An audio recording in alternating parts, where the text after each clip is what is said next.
में interchange of voice, पीछे के कुछ वीडियोस में हम लोगों ने कई सारे जो पैसिव से रिलेटेड रूल्स हैं उसको पढ़ा है, और इसमें हम फिर आगे कुछ नए रूल्स के बारे में पढ़ेंगे। अभी ये एक एक रूल्स और उससे रिलेटेड जो एग्जांपल्स है उसको देखेंगे और रूल्स को समझेंगे। जैसे फर्स्ट एक आपके सामने सेंटेंस है।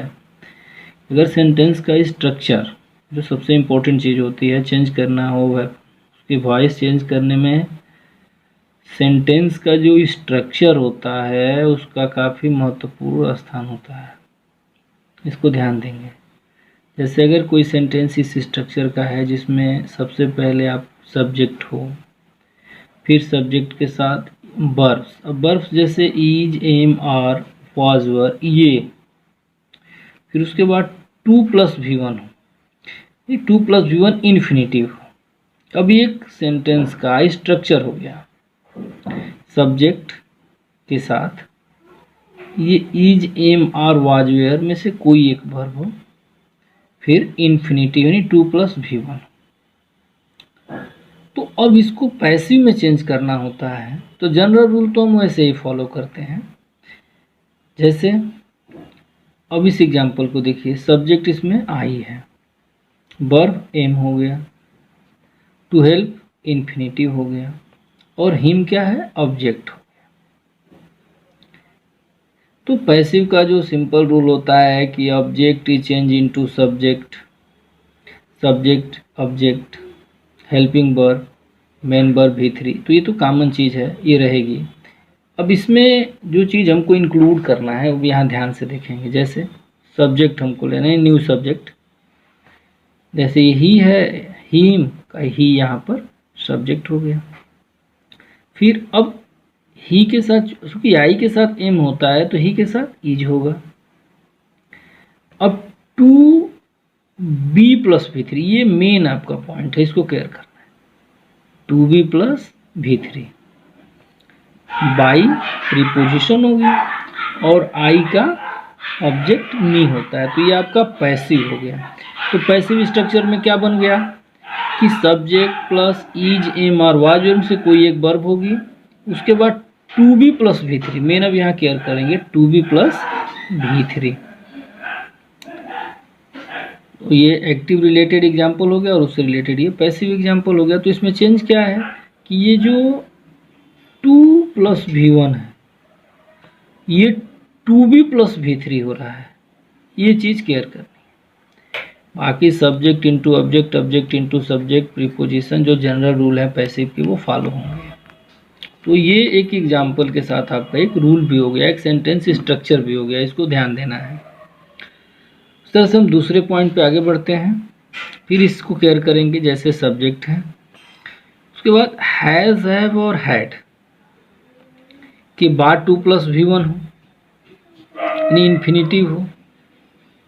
एग्जाम्पल क्या है, जैसे I have to help him, तो I have to help him में आई क्या है, सब्जेक्ट है, हैव हेल्पिंग वर्ब हो गया, वर्ब हैव आई के साथ हैव होता है, टू हेल्प इन्फिनिटिव हो गया, हिम इसमें ऑब्जेक्ट है। फिर सेम फार्मूला कि ऑब्जेक्ट आपका सब्जेक्ट हो गया, ही के साथ ही हैज का प्रयोग होगा, और 2B+V3, जो 2+V1 यानी है वो हो गया 2B+V3 बाई और ऑब्जेक्ट। तो पैसिव स्ट्रक्चर इसका क्या मिल गया कि सब्जेक्ट हैज, हैव, हैड में से कोई वर्ब ले लीजिए, 2B+V3, यानी इसको नोटिस करना है 2B+V3, तो ये पैसिव हो गया। तो एक जो सेंटेंस स्ट्रक्चर आपको मिल गया कि अगर सेंटेंस में सब्जेक्ट के बाद हैज, हैव या हैड हो और उसके बाद इन्फिनिटिव आ जाता है, तो हम पैसिव में जब उसको चेंज करते हैं तो हैज, हैव या हैड में से कोई एक सूटेबल वर्ब ले लेंगे जो रहेगी, और उसके बाद 2B+V3 कर देंगे तो वो पैसिव हो जाता है। यानी इसमें भी वही चीज़ आपको फोकस करना है, 2B+V3। Next point, subject may can might dot could dot dot models, यानी फोकस करना है हमको मॉडल्स पे। मॉडल एक्सिलरी के बारे में आप जानते हैं कि एक मॉडल एक्सिलरीज जो होती हैं, और इनके बाद इन्फिनिटिव आता है, लेकिन वो विदाउट टू होता है, टू नहीं लगता है। केवल एक मॉडल आर्ट होता है जिसके बाद टू आता है, आर्ट टू। तो अगर कोई सब्जेक्ट है, सब्जेक्ट के बाद कोई भी एक आपकी मॉडल एक्सिलरीज हो, कोई भी हो सकती है, जैसे will, would, shall, should, can, could, may, might, must, ought to, इस तरह से ये मॉडल एक्सिलरीज हैं। तो अगर एक्टिव स्ट्रक्चर में इनका यूज हुआ है और हमको पैसिव बनाना होता है, तो सेम इसमें भी वही चीज़ चलता है कि B+V3। ध्यान रखेंगे इसमें टू नहीं होता है, केवल B+V3 होता है। एग्जाम्पल देखिए, आई कैन हेल्प हिम। आई क्या हुआ, सब्जेक्ट हो गया। कैन क्या है, मॉडल है। हेल्प आपका इन्फिनिटिव है विदाउट टू, और हिम ऑब्जेक्ट हो गया। पैसिव इसको हम चेंज करते हैं, तो ही का क्या, हिम का सब्जेक्ट क्या बनेगा, ही की कैन, और बी हेल्प्ड, कैन भी क्या हो गया, बी हेल्प्ड हो गया। फिर बाई का प्रयोग हो गया और आई का मी होता है।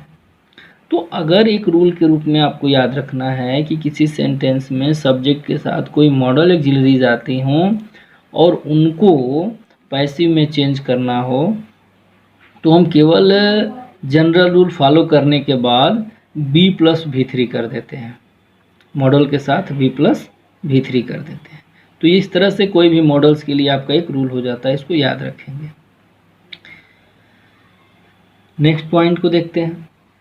दिया है सब्जेक्ट के बाद वर्ब है, प्रीपोजिशन, फिर ऑब्जेक्ट। अगर एक्टिव स्ट्रक्चर में पहले से एक प्रीपोजिशन रहे, एक तो हम पैसिव बनाते हैं तो याद ही करते हैं ना, बाई प्रीपोजिशन जोड़ते हैं, या अगर कोई सूटेबल प्रीपोजिशन होता है तो उसको लिखते हैं।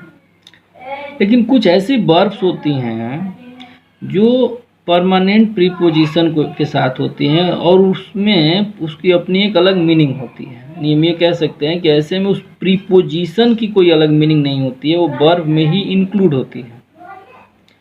पैसिव कंडीशन में जब हमें पैसिव चेंज करना होता है तो हम जनरल रूल ही फॉलो करते हैं, उस प्रीपोजिशन को वैसे लिख देते हैं। जैसे देखिए, I am searching for you, यहाँ पर आई क्या हुआ, सब्जेक्ट है, एम क्या है, वर्ब है, सर्चिंग फॉर, सर्च फॉर, तलाश करना, खोजना। तो अब ये सर्च फॉर एक साथ है, इसमें फॉर अलग नहीं है, और यू क्या है, आपका ऑब्जेक्ट है। अब इसमें हम टेंस भी अब नोटिस करेंगे। तो I am searching for, I am searching कौन सा टेंस हो जाएगा, तो आपको याद होगा कि हमने शुरू में ही टेंस चार्ट में पढ़ा है कि ये प्रेजेंट कंटिन्यूअस टेंस हो गया। और आपको याद है कि जब हम प्रेजेंट कंटिन्यूअस की पैसिव बनाते हैं तो इज, एम, आर के साथ बीइंग का प्रयोग करके और मेन वर्ब की थर्ड फॉर्म करते हैं। ये रूल आप पढ़े हैं, तो सेम उसी चीज़ को हम फॉलो करते हैं। यू क्या है, ऑब्जेक्ट है, तो पैसिव में क्या हो गया, सब्जेक्ट हो। यू आपका ऑब्जेक्ट है तो न्यू में आपका सब्जेक्ट बन गया। अब चूंकि आई के साथ एम होता है तो यू के साथ आर हो गया। पैसिव बना रहे हैं तो बीइंग का प्रयोग कर दिए। अब सर्चिंग की जगह सर्च्ड फॉर एक साथ हो गया। अब सर्च्ड फॉर के बाद देखिए फिर बाई और मी आपका ऑब्जेक्ट हो गया, बाई ऑलरेडी प्रीपोजिशन होता, तो यहाँ पर एक चीज़ गेस कर सकते हैं कि ये दो प्रीपोजिशन एक साथ यूज हो रहे हैं। हालांकि ये जो फॉर है वो ऑलरेडी इंक्लूड है इसमें, इसकी अलग से कोई मीनिंग नहीं है। तो सिंपली ऐसे सेंटेंस में जनरली बाई प्लस ऑब्जेक्ट का प्रयोग नहीं भी किया जाता है। अक्सर आप देखने को मिलेगा कि ये नहीं भी लिखा जाता है, केवल यहीं पर आपका मार्क रख दिया जाता है जो सेंटेंस का होता है। जैसे you are being searched for, तो ये मान लिया गया कि पैसिव है, फिर भी आप इस स्ट्रक्चर को समझ लेंगे। तो ये आपका एक रूल भी हो गया कि अगर सब्जेक्ट है, वर्ब है, उसके बाद कोई प्रीपोजिशन आ रहा है तो इसमें ये बाद में बाई और ऑब्जेक्ट लिखने की कोई ज़रूरत नहीं मानी जाती है, केवल उसी प्रीपोजिशन के साथ ही हम उसको पैसिव बना सकते हैं। इसलिए मैंने इसको यहाँ ब्रैकेट में कर दिया, समझ लीजिएगा। नेक्स्ट पॉइंट पे एक और हम बढ़ते हैं, सब्जेक्ट, वर्ब, ऑब्जेक्ट और कॉम्प्लीमेंट। इस स्ट्रक्चर को ध्यान से देखिए। सब्जेक्ट है, वर्ब है, ऑब्जेक्ट और ऑब्जेक्ट कॉम्प्लीमेंट, यानी कॉम्प्लीमेंट भी आ रहा है और ऑब्जेक्ट भी आ रहा है। चूँकि ऑब्जेक्ट तो सब्जेक्ट बनता है, हमने ऑब्जेक्ट को ही सब्जेक्ट में बनाया है, इसलिए कॉम्प्लीमेंट अपने स्थान पे उसी तरह से रह जाता है, उसको टच करने की ज़रूरत नहीं होती है। केवल हमें सब्जेक्ट, वर्ब और ऑब्जेक्ट को नोटिस करना है। कॉम्प्लीमेंट वैसे जैसे देखिए, we elected him chairman, we subject हो गया, इलेक्टेड क्या है, वर्ब हो गया, हिम ऑब्जेक्ट हो गया। अब टेंस नोटिस करिए, तो we elected him, elect verb की यहाँ पे सेकेंड फॉर्म है, और वर्ब की जब ये सेकेंड फॉर्म है तो ये आपका पास्ट इंडेफिनिट होगा, और पास्ट इंडेफिनिट की पैसिव भी आपको याद है, वाज वर्ब प्लस V3 होता है। तो हिम ही हो गया, वाज ही के साथ वाज हो गया, इलेक्टेड, और ये चेयरमैन वर्ड ऐसे रह गया। तो ये एक रूल है कि सब्जेक्ट वर्ब ऑब्जेक्ट के बाद कॉम्प्लीमेंट हो तो हम सब्जेक्ट ऑब्जेक्ट को आपस में चेंज कर लेते हैं, टेंस के अकॉर्डिंग वर्ब यूज कर लेते हैं और कॉम्प्लीमेंट उसी तरह से लिख देते हैं। तो ये भी आपका एक रूल हो गया। नेक्स्ट रूल देखिए, देयर सब्जेक्ट वर्ब नाउन, यानी कोई सब्जेक्ट और इन्फिनिटिव आ जाए, ये एक स्ट्रक्चर हो गया। जैसे there is no time to waste, to waste क्या है, इन्फिनिटिव हो गया, देयर से सेंटेंस शुरू हुआ है। तो यहाँ भी there is no time to be wasted, इसको नोटिस करेंगे, देयर जैसे है, इज नो टाइम, यहाँ तक कोई चेंज नहीं। अब टू वेस्ट को टू बी वेस्टेड, ये आपका पैसिव हो गया।